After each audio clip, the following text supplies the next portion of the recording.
बिस्मिल्लाहिर्रहमानिर्रहीम, अस्सलाम वालेकुम। वो कहते हैं ना, तेरा गम मेरा गम एक जैसा सनम, मेरा आपका गम एक जैसा ही है।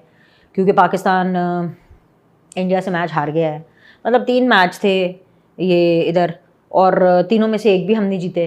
और बड़े अफसोस की बात है, बहुत ज़्यादा अफसोस की बात है। लेकिन पीटीआई का गम हमारे से बहुत अलग है और बहुत ज़्यादा है। और एक नहीं, दो नहीं, 3-3 गम उनको इस वीकेंड पे मिले हैं। और एक गम ज़ाहिर सी बात है, क्रिकेट मैच के हारने का तो उनको होएगा ही होएगा कि पाकिस्तान क्रिकेट मैच हार गया। लेकिन एक तरह से देखा जाए तो शायद ना भी हो, क्योंकि उनको मौका मिल गया ना कि मोहसिन नकवी को और निशाना बनाए कि देखो जी, ये मोहसिन नकवी ने कैसी टीम बना दी। मतलब हाँ ठीक है भाई, टीम की परफॉर्मेंस तो बहुत ख़राब है, वो तो है, उसके ऊपर हम एक सेपरेटली बात करते हैं। दूसरा गम जो पाकिस्तान तहरीक इंसाफ को है वो ये है कि इस वीकेंड के ऊपर उनका जलसा भी था। वही जलसा जिसके बारे में उन्होंने बड़ी हाइप क्रिएट की थी कि हम तो ऐसी की तैसी कर देंगे। और ये जलसा जो है सितंबर के महीने में इसीलिए हो रहा है ताकि ये हुकूमत के ऊपर सितम बन के जो है वो बरसे, यानी सितमगर होगा इस हुकूमत के लिए। You know, I been telling you all these things. और तीसरी चीज़ ये है कि definitely Donald Trump, field marshal साहब, प्राइम मिनिस्टर साहब यानी आसिम मुनीर साहब एंड शहबाज शरीफ साहब, मुलाकात, बेतकल्लुफ़ी, ग्रेट लीडरशिप, बड़ी अनाउंसमेंट्स हैं। हमारे जो पाकिस्तानी जो प्राइम मिनिस्टर हैं और जो हमारे आर्मी चीफ हैं, जो कि हमारे फील्ड मार्शल हैं, उनके लिए। सो ये सारी चीज़ें तो पीटीआई को बिल्कुल भी पसंद नहीं आएंगी। बिल्कुल पसंद क्या, मतलब कि उनका तो वैसे ही जो गम है वो डबल ट्रिपल हो गया। तो इन सारी चीज़ों पर बात करेंगे। लेकिन एक और चीज़ भी मुझे याद आ रही है, वो क्या कहते हैं, रस्सी जल गई मगर बल नहीं गया।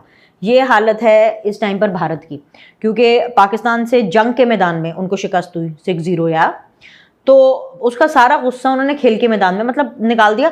इन लोगों को समझ नहीं आती, पहले गुस्सा निकालते हैं हमारे एक्टर्स पे, उनकी जो पिक्चरें आ रही होती हैं उनको बैन कर देते हैं। अभी वो जंग के चक्कर के अंदर इतनी खुन्नस निकाली, वो हानिया आमिर और वो दिलजीत दोसांझ की जो फिल्म थी सरदार जी 3, उसको उन्होंने किया बैन। फिर पता नहीं कोई फवाद खान की भी कोई पिक्चर थी, उसको भी उन्होंने जो है डैमेज किया, उसको भी कोई बैन किया। ठीक है, ये करते हैं। फिर उसके बाद खिलाड़ियों के ऊपर जो है वो अपनी खुंदस निकालते हैं, पाकिस्तान की जो क्रिकेट टीम है उस पर निकालते हैं। ठीक है भाई, आप मैच जीते हैं, उल्टा आपको एक स्पोर्ट्समैन स्पिरिट का मुजाहिरा करना चाहिए। पता नहीं ये कौन सी क्रिकेट है जो कि नरेंद्र मोदी खेल रहे हैं। यहाँ पर वो पाकिस्तान को इंडिया की टीम हराती है, वहीं पर जो नरेंद्र मोदी है वो जो है वो ट्वीट कर देते हैं और जी कहते हैं कि जी ये मैच नहीं, ऑपरेशन सिंदूर है। मतलब कि कोई शर्म होती है, कोई हया होती है, डूब के मर जाओ कि अगर इस किस्म की जो है वो आप ट्वीट कर रहे हैं क्रिकेट मैच के ऊपर। आपने क्रिकेट को क्रिकेट नहीं रहने दिया, आपने फिल्मों को फिल्में नहीं रहने दिया, क्रिकेट जैसे खेल को सियासत ज़्यादा कर दिया है और एक मैच को ऑपरेशन सिंदूर का नाम दिया है। और जी नरेंद्र मोदी इससे ज़्यादा और क्या गिर सकता है, लेकिन वो इससे ज़्यादा भी गिर सकता है। Every time I think about 2 people, to be very honest, मतलब एक पीटीआई और एक नरेंद्र मोदी, कि अब इससे ज़्यादा और क्या करेंगे, इससे ज़्यादा। मगर दे नेवर फेल। वो मुझे हर दफ़ा कुछ ना कुछ एक नई लुच फ्राई करके, कुछ ना कुछ एक नई गिरावट करके ये साबित कर देते हैं कि जो मेरी उनके बारे में राय है और जो हम फैक्ट्स रिपोर्ट करते हैं और उन फैक्ट्स के बेस के ऊपर जो हम तज्जिया देते हैं वो बिल्कुल ठीक देते हैं, right. They never fail to you know कि जी ये साबित करने के लिए कि जी बीनिश गलत है या हम जैसे जो मेरी जैसी थिंकिंग है वो गलत सोच रही है। वो बिल्कुल हर चीज़ हर स्टेप के ऊपर ये बोलते हैं कि हाँ जी भाई ये जो कह रही है बिल्कुल ठीक कह रही है। सही, पहले हाथ नहीं मिलाते थे, अब मोहसिन नकवी से ट्रॉफ़ी लेने से उन्होंने इनकार कर दिया है। अब इनकी अकल देखें कि फाइनल मैच जीतने के बावजूद जो ट्रॉफ़ी है उसके बगैर अपने मुल्क रवाना हो रहे हैं। और पाकिस्तान से जंग के मैदान में शिकस्त ने भारतीय सरकार को बाउलाई कर दिया है। इस हद तक वो पागल हो गए हैं कि उनको ये नहीं पता कि यार they are actually the winners, तो एटलीस्ट ट्रॉफ़ी तो ले जाओ।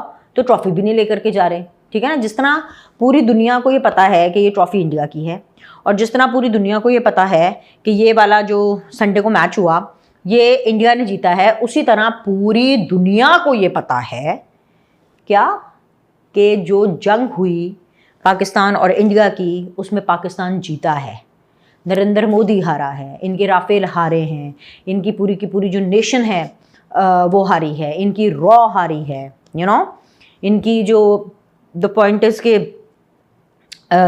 एक एक्सट्रीमिस्ट सोच है भारत की, उसको शिकस्त हुई। अब एशिया कप में पाकिस्तान और भारत 3 बार आमने सामने हुए और 3 जो मैच हैं वो भारत जीत गया। पाकिस्तान की क्रिकेट टीम की नाकिस कारकर्दगी पर बात नहीं हो रही है, उल्टा ये डिबेट की जा रही है कि जी वो हाथ नहीं मिलाते या वो ट्रॉफी लेने से इनकार कर रहे हैं। ये चीज़ें अपनी जगह पर हैं, ये चीज़ें बिल्कुल अपनी जगह पर हैं, लेकिन हमें खुद इस चीज़ का एहसास होना चाहिए कि बहैसियत हम भारत की कितनी आबादी होगी 100 करोड़ की, हमारी कितनी आबादी होगी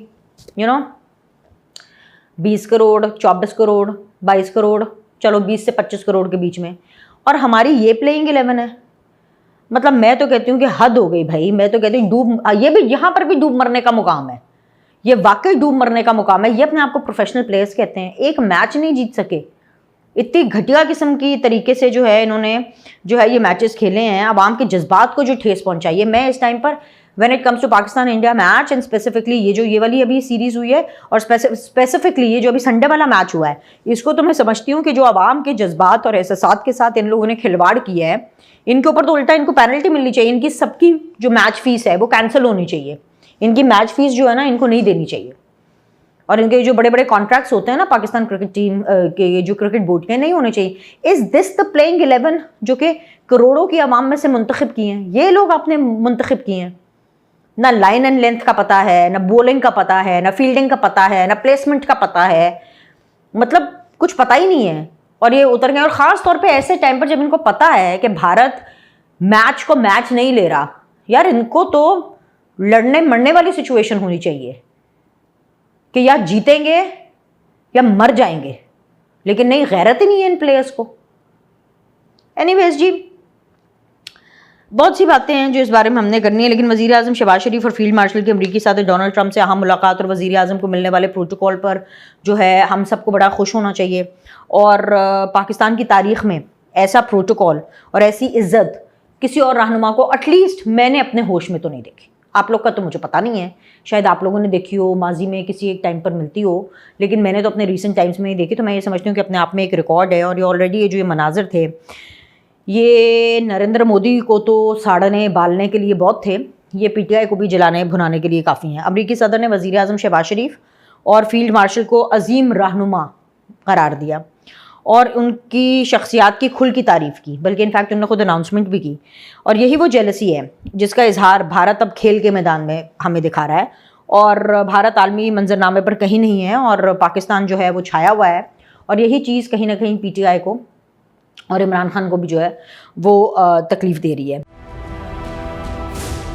क्या आप एक बिजनेस ओनर हैं और चाहते हैं कि आपका ब्रांड ज्यादा से ज्यादा लोगों तक पहुंचे? हमारे पास है आपके लिए एक बेहतरीन मौका। हमारे YouTube चैनल्स पर रोजाना हजारों लोग वीडियोस देखते हैं। ये वही लोग हैं जो बाखबर, बाशऊर और फैसला करने वाले हैं। अब आप अपने बिजनेस को बराह रास्त हमारे YouTube चैनल्स पर प्रमोट कर सकते हैं। प्रोडक्ट प्लेसमेंट और स्पॉन्सर्ड सेगमेंट्स के जरिए आप अपने ब्रांड को लाखों पोटेंशियल कस्टमर्स तक पहुंचा सकते हैं। तो देर किस बात की, आज ही अपने बिजनेस को नए लेवल पर ले जाएं।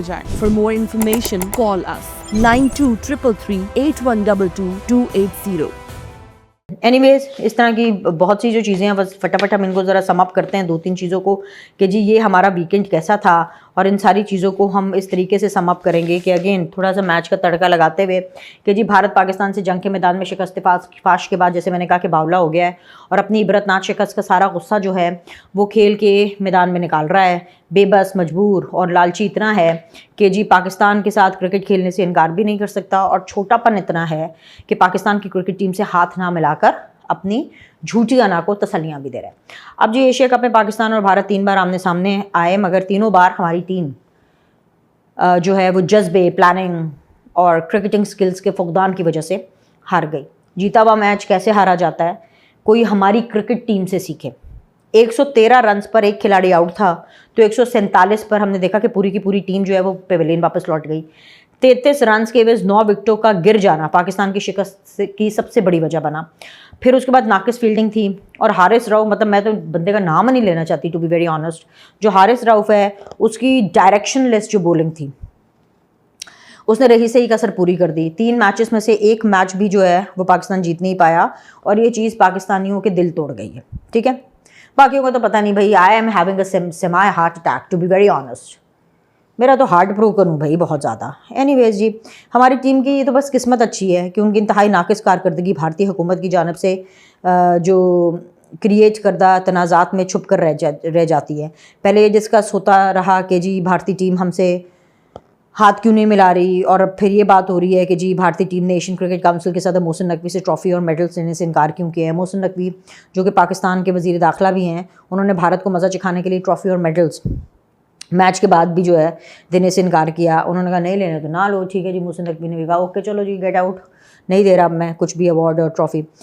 अच्छा जी, पाकिस्तान अफवाज नरेंद्र मोदी के हिसाब पर इतनी सवार है कि क्रिकेट के खेल को भी ऑपरेशन सिंदूर का नाम दिया जा रहा है, और अपने राफेल तैयारों की तबाही को एक क्रिकेट मैच की मामूली सी जीत में छुपाने की नाकाम कोशिश हो रही है। नाजरीन, जैसे पूरी दुनिया ये तस्लीम कर रही है कि पाकिस्तान की क्रिकेट टीम भारत के हाथों हार गई है और स्कोर 3-0 रहा, बिल्कुल उसी तरह पूरी दुनिया ये मानती है कि जंग के मैदान में पाक अफवाज ने भारतीय अफवाज को आउट क्लास किया है, और 6-0 का स्कोर हमेशा हमेशा के लिए रिकॉर्ड का हिस्सा बन चुका है। इस खत्ते की तारीख जब भी लिखी जाएगी, भारत की पाकिस्तान के हाथों रुसवाई और ज़िल्लत आमेज़ शिकस्त ज़रूर याद की जाएगी, और कोई क्रिकेट मैच इस हकीकत को बदल नहीं सकता।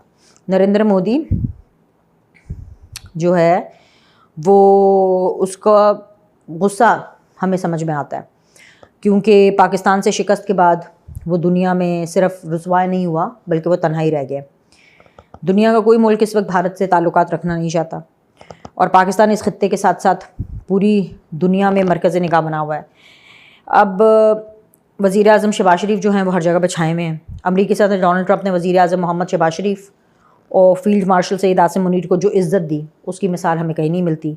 ओवल ऑफिस में उनकी आमद का ऐलान अमरीकी सदर डोनाल्ड ट्रंप ने ख़ुद किया, और जी वज़ीर आज़म शहबाज शरीफ और फील्ड मार्शल सईद आसिम मुनीर को ग्रेट लीडर्स कह करके मुखातब किया और उनकी शख्सियात की तारीफ़ की। और जी मुलाकात के बाद जो जारी तस्वीर आई उसमें देखा कि जी बड़े फ्रैंक और बड़े कैजुअल अंदाज में बैठे हुए हैं, और मालूम हुआ कि जी 1 घंटे 20 मिनट की मुलाकात इंतहाई खुशगवार रही, और दिखने वाली बेतकल्लुफ़ी इस बात का ये सबूत है कि जी पाकिस्तान आलमी मंजरनामे पर अपना खोया हुआ मुकाम वापस ले चुका है।